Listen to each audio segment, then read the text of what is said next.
오늘은 스테이크에 대해서 한번 이야기해 볼까 합니다. 이미 뭐 스테이크를 집에서 즐기시는 분들도 많고, 뭐 고수분들도 많겠지만, 오늘은 이제 가볍게 어떻게 하면 스테이크를 맛있게 구울 수 있는지에 대해서 한번 이야기하는 시간을 가지려고 합니다. 먼저 이제 고기의 익힘 정도가 있겠는데요. 개인마다 취향이 다양하겠지만, 고기는 보통 이 5가지의 익힘 정도로 나누어집니다. 레어, 미디엄 레어, 그리고 미디엄 웰던, 웰던. 이 외에도 특별히 블루레어라고 해서 정말 레어보다도 좀 더 약하게 익힌 고기가 있는데요. 아마 우리나라에서는 거의 찾는 분들이 없을 거라고 생각이 돼요. 굉장히 생고기라는 느낌을 받을 수도 있거든요. 저는 개인적으로는 미디엄을 선호하는 편이고요. 레어 같은 경우에는 약 120도 화씨에서, 그러니까 52도 정도 되죠, 합시. 그 정도에서 익힌 정도를 레어라고 부릅니다. 그리고 미디엄 레어는 한 57도, 그리고 미디엄에서 이제 웰던으로 갈 때는 한 68도 정도 되는데요. 각 단계가 약 5도 이상 차이가 나질 않아요. 그래서 미디움에서 미디움 웰던까지 이제 5도 정도밖에 차이가 안 나기 때문에 아차하면은 순간 오버쿠킹 되는 경우가 많이 발생합니다. 소고기 같은 경우는 지금 70도만 되면 이제 웰던 상태라고 저희가 부르는데요. 이 상태는 이제 조금 질긴 질감을 가지게 되는데, 돼지고기랑 비교하면 약간 다르죠. 돼지고기는 바싹 익혀야 되는 걸로 지금 알려져 있고, 국립수의과학검역연구원에서 77도 이상으로 익혀 먹을 것을 권장하고 있는데, 그거는 뭐 돼지고기에 있는 촌충이랑 유충 때문에 그런 걸로, 예전에 돼지고기를 인분을 사료로 쓰던 시기에 주로 발생되었던 거고요. 현재는 이제 사육 시스템이 변경되면서 인분을 사료로 쓰는 경우는 없기 때문에 뭐 상관은 없지만 대부분 그렇게 익혀 먹으라고 합니다. 하지만 소고기를 77도 이상으로 익혀 먹으면 굉장히 과자 같은 느낌이 날 것 같아요. 지금 여기서는 이제 고기의 온도에 따른 이제 미디엄, 레어, 그리고 웰던, 굽기 정도를 표시하고 있는데, 오른쪽에 보시다시피 이제 손가락으로도 그 익힘 정도를 알 수가 있어요. 그래서 엄지손가락 밑에 있는 살을 눌러보시면, 내가 검지랑 잡았을 때는 레어, 이 손가락을 한번 따라해 보시면 이 엄지손가락 밑에 있는 큰 부분의 살이 딱딱하기가 약간씩 변하는 걸 알 수가 있어요. 그래서 그것에 따라서 고기가 지금 현재 어느 정도 상태이다라는 것을 대략적으로 짐작해 볼 수 있습니다. 하지만 가장 좋은 방법은 여기에 표시되어 있는 온도와 같이 온도를 이용하는 것이 가장 좋은데요. 그래서 인류 요리사들도 그냥 감으로 요리하시는 분들도 있겠지만은, 고기의 컨디션에 따라서 매우 많이 차이가 나기 때문에 고기 온도계를 사용하는 것이 가장 좋은 고기를 구울 수 있는 방법 중에 하나라고 볼 수 있습니다. 그럼 과연 맛있게 구워진 고기란 무엇인가? 그냥 고기를 잘 굽는다 또는 잘 못 굽는다, 이런 얘기를 저희가 이제 하기도 하는데요. 사실 이게 맛있게 구워진 고기, 맛있음을 내는 어떤 비밀은 마이야르 반응이라고 하는 것이 있습니다. 지금 보시면 고기가 양면으로 되어 있는데, 처음 고기에 나오는 부분이 저렇게 선홍빛으로 보이는데요. 그 왼쪽에 보이는 고기는 약간 검붉거나 브라운색으로 보이고 있습니다. 이 부분은 지금 탄 게 아니고요. 이제 마이야르 반응이 일어났다라고 보시면 돼요. 이 마이야르 반응이라는 거는 이제 프랑스에서 의사 겸 화학자가 공표한 화학 반응인데요. 단백질과 일어나는 반응입니다. 그래서 식품의 가열, 조리 또는 저장하고 있을 때 일어나는 반응으로, 당분자와 아미노산 분자가 이제 동시에 존재할 때 일어나는 반응이고, 보통 10도 이상에서 온도에서 일어나지만 시간이 굉장히 오래 걸려요. 그래서 최적의 온도는 130도에서 200도 정도의 가장 이 마이야르 반응이 활발하게 일어난다고 합니다. 이 마이야르 반응이 진행될수록 감칠맛이 증가하고 여러 가지 향 분자들이 생성되면서 색상이 갈색으로 변하는데요. 고기의 경우는 이 단백질 분자와 탄수화물 분자가 각각 아미노산과 당으로 분해되면서 이제 일어나게 되어 있습니다. 따라서 고기를 구울 때는 150도 이상의 열이 필요해요. 이 온도 이상이 되어야 빠르게 마이야르 반응을 낼 수가 있는데요. 이 음식을 예열한 팬에 넣었을 때 팬의 온도가 떨어지는 것도 조금 감안을 해야 돼요. 사람들이 주물팬을 사용하거나 조금 더 두꺼운 팬을 사용하는 이유가, 고기를 올렸을 때 열이 조금 덜 떨어지는 것을 방지하고자 하는 이유에서 주물팬을 선호하는 경우들도 있습니다. 그리고 더 낮은 온도에서도 마이야르 반응이 생길 수도 있지만, 아까 말했듯이 아주 긴 시간이 필요해요. 예를 들어 간장이나 된장이나 발사믹 식초 같은 경우도 마이야르 반응의 결과물입니다. 다만 이제 180도 이상이 너무 높은 온도에서는 하는 것이 아니라 장시간 숙성을 시킨다고 하죠. 이 숙성을 통해서 마이야르 반응이 나타나는 결과물이라고 볼 수 있습니다. 그리고 이 마이야르 반응을 고기에서 낼 때는 당연하게도 수분이 적어야 좋습니다. 아까 얘기했듯이 120도에서 150도 그리고 200도까지에서 활발하게 발생한다고 했는데요. 고기 겉 표면에 수분이 있는 경우에는 이 마이야르 반응을 방해하게 돼요. 왜냐하면 이 수분은 다 아시다시피 100도씨 이상 올라가질 않잖아요. 그래서 고기 표면에 있는 수분이 다 날아가기 전까지는 100도 이상 잘 올라가질 않습니다. 그래서 이 고기를 구울 때는 항상 겉면에 있는 수분을 꼭 닦아내고 요리하는 것이 이 마이야르 반응을 낼 때 아주 좋다고 볼 수 있습니다. 그러면 이제 한번 고기를 골라볼까요? 스테이크를 하기 위한 고기에는 사실 이것 말고도 종류가 많지만 저는 대표적으로 세 가지 정도를 준비했습니다. 지금 왼쪽에 보시는 것은 안심이고요. 안심은 기름기가 적고 담백한 맛이 일품입니다. 보통은 안심 스테이크 같은 경우는 소스를 항상 곁들여 먹게 돼요. 그 안심 고기 자체만으로는 고기에 기름진 풍미가 나지 않기 때문에 항상 안심에는 소스를 곁들여 먹게 되어 있습니다. 그리고 안심은 그냥 안심이라고 우리가 부르지만 그 크기에 따라서 샤토브리앙, 필렛, 필레미뇽 이런 식으로 나누어져 있고요. 등심도 마찬가지로 조금 나눠져 있습니다. 저희는 등심 같은 경우는 꽃등심, 윗등심, 아랫등심 이렇게 나눠지기도 하고요. 등심은 안심보다 좀 더 고소한 맛이 나는 이제 기름기가 사진에서 보다시피 조금 더 많이 있고요. 이 등심은 영어로 썰로인이라고 부르는데요. 이 이름에는 유래가 있습니다. 옛날에 그 영국의 찰스 2세가 식사하던 중에 자기가 이제 매일 즐겨 먹는 고기가 너무 맛있어서 이제 이게 뭐냐, 어떤 부위냐라고 시종한테 물었더니 시종이 로인이 이제 등심이거든요. 등심이라고 이제 대답을 하니까 국왕이 이거 지금 자기가 나 이 고기 때문에 너무 즐겁고 이렇게 나를 기쁘게 해주는 것에 보답해서 기사자기를 수여하겠다고 해가지고 그때부터 존칭인 써가 붙어가지고 썰로인이 되었습니다. 등심을 굉장히 즐겨하는 국왕 때문에 등심이 썰로인이 되었어요, 이름이. 그리고 아까 말했듯이 등심을 저는 개인적으로 좀 더 좋아하는데 등급에 따라서는 조금 다르긴 하지만 안심이 보통 등심보다 가격은 좀 더 나가고 있습니다. 지금 보시는 등심은 윗등심 쪽이라고 부르는 거예요. 이 그 등심의 하단을 보면 지금 사선으로 마블링이 되어 있잖아요. 이 사선으로 마블링 되어 있는 부분은 이제 살치살입니다. 등심에 붙어 있는 살치살으로 사선으로 마블링 되어 있는 살치가 훨씬 맛있고요. 일반적으로 우리가 생각하는 마블링 형태로 되어 있는 살치의 마블링은 조금 더 빗살 무늬로 되어 있는 마블링보다는 식감이 좀 덜한 편입니다. 그래서 등심 고를 때 살치살이 만약에 보인다, 사선으로 되어 있는 등심을 고르시길 바랍니다. 그리고 지금 화면에 다시 보여지는 이 등심은 살치살이 안 보이죠? 요거는 이제 아랫등심 쪽인데요. 이 사진은 살치살이 없어지고 대신에 아래쪽에 새우살이 크게 감싸고 있는 게 보이는데요. 보통 꼴등심이라고 불리는 부분이 이 아랫등심 쪽입니다. 이 새우살이 크면 클수록 등심이 질이 훨씬 더 좋은 거라고 보시면 되겠어요. 그리고 우측에는 티본과 포터하우스가 있습니다. 사실 두 부분을 나누는 게 크게 차이는 없는데요. 보시다시피 안심이 좀 더 붙어 있는 거를 포터하우스라고 부르고요. 안심이 좀 적게 붙어 있다는 그 부분을 티본 스테이크라고 부릅니다. 이 포터하우스라는 이름은 옛날 그 맨하튼에서 한 1800년대쯤에 술집 그 포터하우스에서 안심 등심을 큼지막하게 잘라낸 소고기 스테이크를 팔면서 그 이름 자체가 포터하우스라는 이름이 붙게 되었고요. 티본은 저희가 흔히 가게에 갔을 때 볼 수 있는 안심이 조금 적게 붙어 있는, 안심보다 등심이 훨씬 많이 붙어 있는 것을 티본이라고 보시면 될 것 같습니다. 자, 그러면 고기를 골랐으니 이제 준비를 해야겠죠? 이전에 먼저 고기의 수분을 키친타올로 닦아줘야 됩니다. 아까 얘기했듯이 고기 겉면에 있는 수분이 있는 경우에는 이 수분이 날아가기 전까지 팬과 고기 사이에 수분층이 형성되므로 100도 이상 올라가지 않거든요. 그래서 150도 이상으로 내야 하는 그 마이야르 반응에 방해가 되기 때문에 꼭 키친타올로 고기의 수분을 닦아줘야 됩니다. 이후에 이제 시즈닝에 대해서 설명을 하겠지만 시즈닝을 하지 않고 소금으로만 만약에 간을 하는 경우에는 소금을 살짝 뿌려두고 잠시 상온에서 기다리면 삼투압으로 인해서 고기 표면에 물기가 또 맺히게 되거든요. 이 물기 또한 고기 굽기 전에 꼭 키친타올로 닦아주는 것이 좋습니다. 그리고 고기를 바로 굽지 않는 경우에는 우리가 시즈닝을 할 수가 있어요. 이 부분은 반드시 해야 되는 것은 아니지만 스테이크를 구울 때 고기를 부드럽게 하고 그리고 향신료의 향을 미리 입히는 것이라고 생각하시면 됩니다. 지금 좌측에 보이는 이 향신료들은 제가 저희 집에 있는 이제 향신료들인데요. 향신료의 종류에 상관없이 본인 취향에 맞춰서 얼마든지 이 시즈닝은 할 수가 있어요. 그래서 소금과 후추가 기본이 되겠지만 거기에 뭐 갈릭이라든가 아니면 바질, 타임, 어떤 분들은 스피클링 스파이스 같은 것들을 넣기도 하고요. 아니면 레드페퍼 프레이크를 넣기도 합니다. 그래서 자기가 원하는 맛을 내기 위해서 시즈닝을 하게 되는데 저는 각종 향신료와 오일을 섞어서 고기에 골고루 발라주게 됩니다. 고기에 골고루 발라주고 한 3시간에서 4시간 정도 숙성을 시키는 것이 좋고요. 저 같은 경우에는 보통 고기를 구워내기 전날에 하루 정도 시즈닝을 해서 냉장고에 재워두는 편이에요.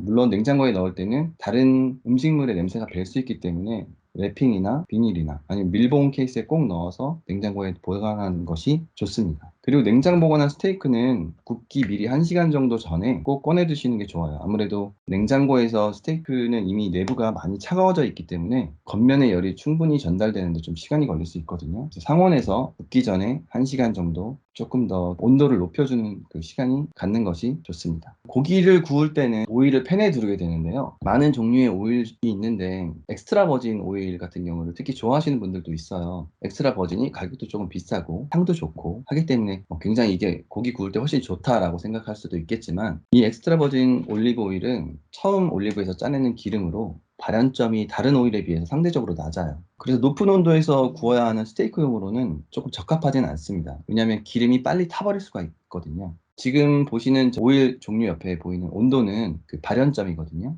그래서 엑스트라 버진 오일 경우는 190도 이상이 되었을 때 기름이 타버릴 수가 있습니다.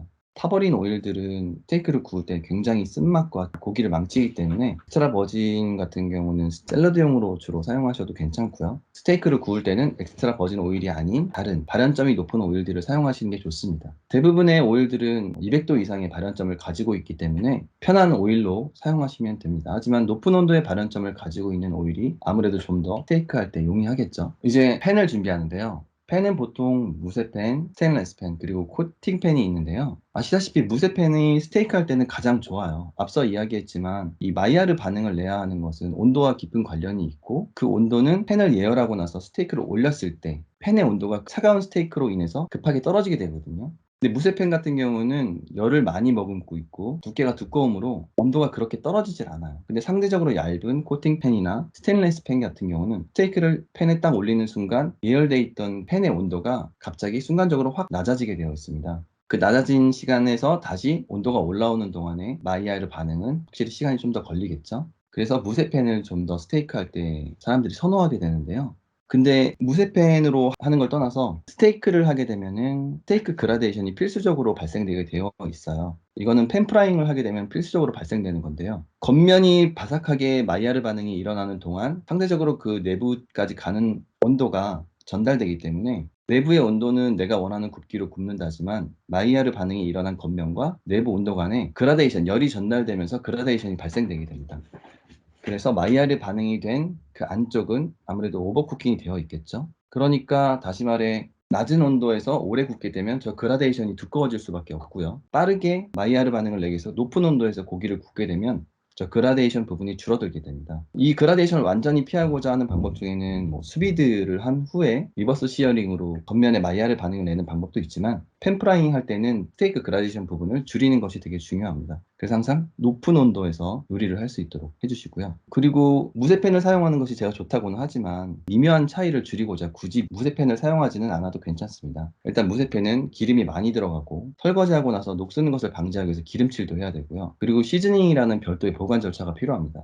무쇠팬에 기름칠을 하고 오븐에 굽는 과정을 통해서 잘 들러붙지 않고 보관을 용이하게 하는 건데요. 무게도 그렇고 보관도 그렇고 이런 여러 힘든 과정이 있다 보니까 굳이 무쇠팬을 자주 사용할 일이 없다면 스테인리스 팬이나 코팅팬으로 하는 것이 저희 정신 건강에는 좀 더 이로울 수 있습니다. 자, 팬을 골랐으면 스테이크를 굽기 전에 먼저 팬을 예열합니다. 어느 정도 예열하는 것이 좋냐라고 하면 사실 가장 좋은 건 비접촉 온도계를 사용해서 180도에 맞추는 것이 가장 좋아요. 스테이크를 굽는 가장 이상적인 온도가 180도라고 하거든요. 근데 우리는 이제 이런 온도계가 없으니까 예열 상태를 알아볼 수 있는 간단한 방법을 알려드릴게요. 지금 화면에 보면은 약간 저 팬에 올라가 있는 기름이 물결지고 있는 것을 보실 수가 있는데요. 팬을 가열하게 되면 이 물결들이 전체적으로 살짝 일어나게 됩니다. 그래서 전체적으로 이런 오일의 물결이 보이게 되면 어느 정도 예열이 되었다고 보시면 되고요. 기름의 양은 조금 넉넉하게 하는 것이 좋아요. 기름이 넉넉할수록 스테이크가 타는 것을 좀 방지할 수 있고 또 골고루 익혀질 수 있거든요. 또는 강불로 예열 중인 팬에서 연기가 살짝 올라오는 것 같으면 불의 세기를 조금 줄이고 그때 스테이크를 올려주셔도 됩니다. 연기가 살짝 나기 시작한다는 이제 어느 정도 200도까지 올라왔다는 표시거든요. 그렇다고 해서 우측에 보이는 것처럼 연기가 막 나는 때까지 팬을 예열해 주시면 안 되고요. 이러면 기름이 다 타버립니다. 그래서 탄 기름에 스테이크를 굽게 되면은 써요. 그리고 굽기도 전부터 이미 고기 자체가 새까매지거든요.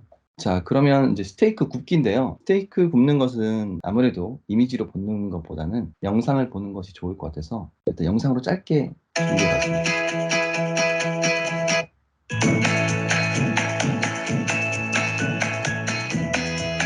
지금 보시는 것처럼 이렇게 오일을 올렸는데요. 이 오일은 넉넉하게 올려주는 것이 좋고요. 지금 보면 연기가 살짝 나고 있을 때 스테이크를 올려주고 있잖아요. 이때 스테이크를 올리는 것이 가장 좋습니다.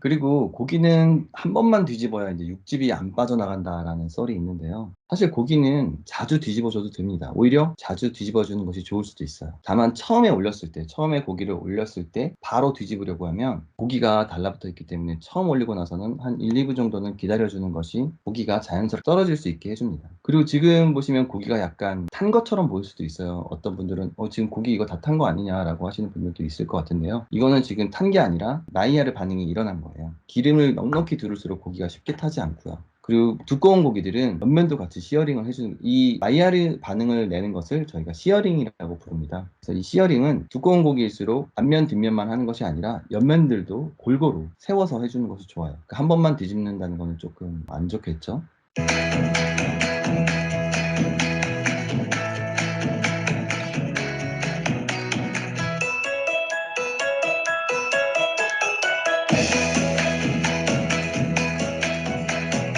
지금 보시면 이제 스테이크가 많이 새까만데요. 절대로 이게 지금 탔다고 보시면 안 되고요. 스테이크는 겉면은 약간 탄 듯하게, 어떤 분들은 거의 튀기듯이 고기를 굽는 것이 좋다라는 분들도 있어요. 물론 그릴에 구울 때, 그러니까 숯불에 구울 때는 좀 다르겠지만 저희가 기름을 넉넉하게 두른 팬 프라이잉 할 때는 약간 튀기듯이 기름을 조금 넉넉하게 하고 겉면이 바싹 익힌, 이 바싹 익히는 것이 아까 말했듯이 마이야르라고 했죠. 마이야르 반응이 나올수록 고기의 감칠맛이 더 나아요. 물론 이 마이야르 반응을 내기 위해서 계속 겉면을 바싹 익혀준다면 안에까지 오버쿠킹 되기 때문에 빠른 시간 안에 겉면을 익혀주는 것이 중요합니다.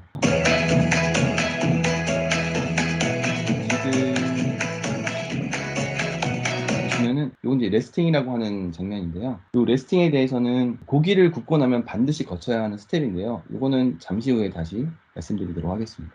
이 장면을 이제 베이스팅이라고 부르는 건데요. 조리기법 용어로는 녹아있는 버터나 지방을 음식물을 요리하면서 스푼으로 고기에 계속 끼얹어 주는 거예요. 이거는 음식의 표면이 마르는 것을 막아줄 뿐만 아니라 속살이 조금 더 부드럽고 촉촉하게 익힐 수 있게 하는 작업입니다. 근데 고기가 처음 익힐 때부터 하면 안 돼요. 왜냐면 버터 같은 거를 처음에 넣게 되면 일반 버터의 발연점은 180도 정도밖에 안 되기 때문에 버터가 까맣게 타버리게 됩니다. 따라서 베이스팅 할 때는 약한 불이나 불을 끄고 마지막에 마무리하듯이 해주는 게 좋아요. 이 사진은 그리고 지금 무쇠팬인데요. 코팅팬에서 쇠숟가락으로 하는 것은 코팅이 다 벗겨질 수가 있어서 나무 숟가락을 사용하거나 없다면 굳이 하지 않으셔도 됩니다. 저 같은 경우는 처음에 코팅팬에 쇠숟가락으로 집에서 했다가 나중에 와이프가 프라이팬 상태 보고 굉장히 크게 혼난 적이 있거든요. 그래서 집에서 하실 때는 조심스럽게 하거나 나무 숟가락 또는 굳이 안 하셔도 됩니다. 그리고 이제 아까 잠깐 나왔던 레스팅인데요. 고기가 익혀지는 동안 고기의 내부의 육즙은 이제 열에 의해서 굉장히 큰 압력이 가해지면서 팽창하게 됩니다. 팽창된 육즙들은 고기 안쪽으로 몰려있게 돼요.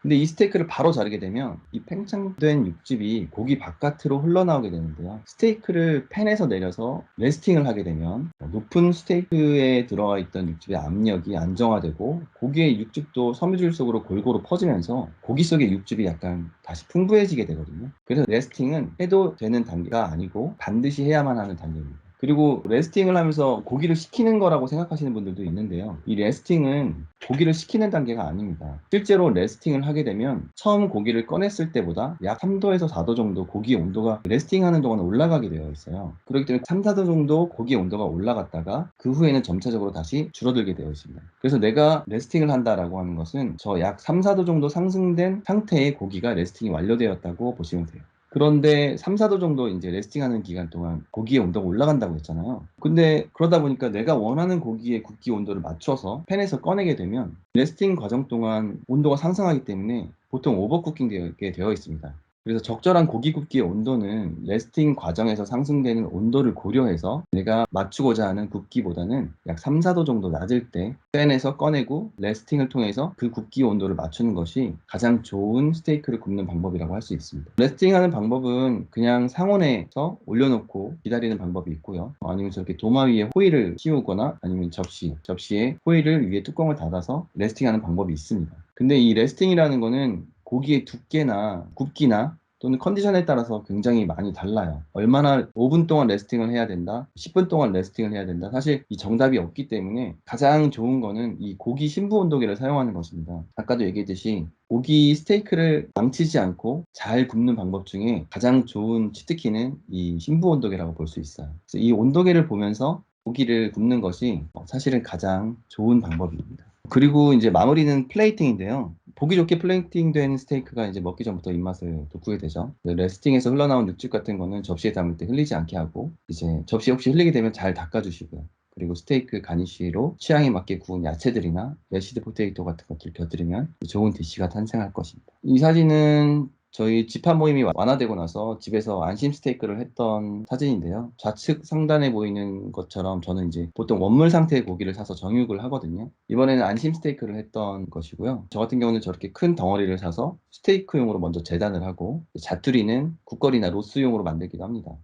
원물 사진에 보이는 하얀색 부분이 있는데요. 저건 이제 실버 스킨이라고 질긴 힘줄 부분인데, 이 부분 같은 경우는 또 바싹 구워서 이 안주로 먹으면 진짜 굉장한 별미고, 그때 모였던 인원이 이제 10명 정도고 아이들도 있었는데요. 위에서 사실 설명했던 것처럼 제가 스테이크를 하나씩 굽지는 않았어요. 왜냐면 하나씩 구우면 개당 5분씩 잡아도 각자 디쉬를 받을 때는 맨 처음 사람과 맨 나중 사람의 시간차가 굉장히 크기 때문에, 많은 사람이 같이 즐길 때는 저는 오븐에 먼저 굽고 마이야르 반응을 나중에 내는 리버스 시어링이라는 기법을 사용했습니다. 이 방법으로 굽는 것도 좋은 방법이긴 한데, 오늘 이야기하는 방법에서 사실 크게 벗어나지는 않습니다. 오늘 사실 이 컨텐츠는 모두가 집에서 스테이크를 좀 더 쉽고 편하게 즐길 수 있으면 하는 마음에서 만들어 보았고요. 오늘 원비톡은 여기까지 마치도록 하겠습니다. 네, 감사합니다.